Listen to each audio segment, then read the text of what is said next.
Every year, Xiaomi launches an ultra-affordable Desh ka smartphone for the masses. The last year's Redmi 5A sold more than a staggering 10 million units, and this year, we have the Redmi 6A.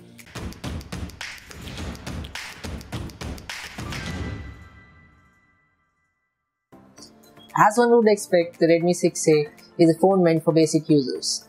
Perhaps for your parents who aren't as tech savvy, or maybe for feature phone users who are upgrading to a smartphone for the first time, or maybe for use as a secondary phone.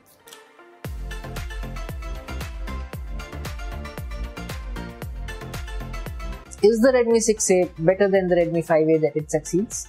Is the practical day-to-day usage experience good enough for the basic users? Well, we'll talk about everything that's good with the Redmi 6A and everything that's not so good in a detailed review that follows. So let's first talk about the look and feel of the phone. The design is one part that we agree with. The Redmi 6A is compact, slim, and a reasonably well-built phone.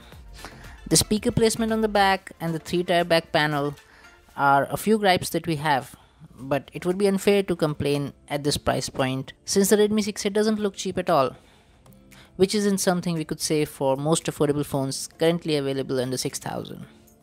Compared to the last year's Redmi 5A, the 6A is bigger or rather taller, and other than that, the quality of material used on both phones and the finish on the back panel, the in-hand feel, all remain similar. Talking about the specifics, the regular Type A port is present at the bottom, the audio jack is present up top, the power key and volume rocker are easily accessible, and there is no IR blaster this time. Display: the Redmi 6A has a 5.45-inch HD Plus IPS LCD panel. The display quality is crucial to your smartphone experience in the long run, and it's also one of the most blatantly neglected aspects of affordable phones, which is why we are quite happy with the panel Xiaomi has used on the 6A. It's not a shoddy cheap display with erratic colors and excessively harsh blue tints, and you get to adjust color temperatures for display settings, which is still quite rare for phones even that cost twice as much. One thing that has helped Xiaomi phones stand out thus far is the use of powerful Qualcomm chipsets that deliver adequate performance. With the 6A, Xiaomi returns to using MediaTek chipsets in India, and we were obviously curious to find out how things pan out with the new software-hardware combo. Unfortunately, we were kind of disappointed. The performance on the Redmi 6A feels terrible. It certainly feels like a downgrade over Redmi 5A with the same amount of RAM and storage. And just after 2 days of usage, regular tasks, even the basic ones like calling, show excessive lag. Now there's a 32GB variant as well, and that one too comes with 2GB RAM, and we're not very optimistic about it. After an upgrade, our retail unit is currently running MIUI 10 software, which is based on Android Oreo, and at this point in time we are quite familiar with the interface and it's among the better ones out there, but the feeble hardware backing it leaves precious little to cherish. Besides, Xiaomi is pushing recommendations, ads and pre-installed bloatware in spite of minimal resources, and that further weighs down the overall experience. There is a dedicated card slot that you can use to further augment storage, and the handset doesn't support dual SIM, dual 4G VoLTE, but you can run 4G VoLTE on one SIM slot at a time. There's no fingerprint sensor, but you get a face unlock that works very well.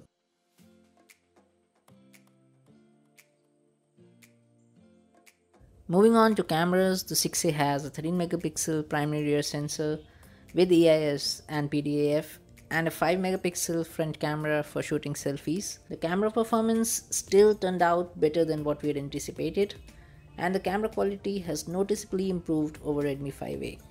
The images have a slight warm cast, details are fine on a sunny day, and with little work you can train yourself to shoot well-metered shots. The selfies clicked on the phone are fairly usable as well. Don't go in expecting too much and you won't be disappointed. A 3000 mAh battery is housed within the compact confines of the Redmi 6A, and since this is not a heavy usage phone, we could get a comfortable 1-day mileage out of it.